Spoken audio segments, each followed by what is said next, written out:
हरित सातारा खरंच म्हणजे सर्व मित्रांनी एकत्र येऊन हे स्वप्न पूर्ण केलं आणि सयाजी शिंदेजींची नेहमी यांना साथ असते.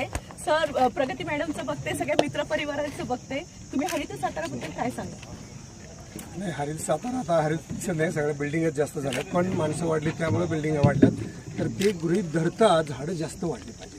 तर जिथं जिथं उजाड मांडरा नाही, जिथं पहिली झाडं होती पुढे ती आता परत भरली पाहिजेत. तर तुमचा हरित सातारा ग्रुप इतकं सुंदर काम करतोय, इतक्या ॲडव्हान्स कंडिशनमध्ये काम करतोय, त्याला खूप खूप शुभेच्छा.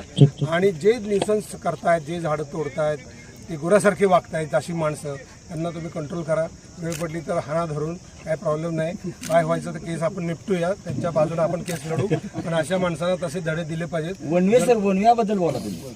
आणि वनवे पण आता नाहीच लावले पाहिजे ना. वणवा हा तर सगळ्यात मोठा, आणि त्याच्यात नुसता झाडच नाही तर त्यात किडामुंगी, साप, त्यांची अंडी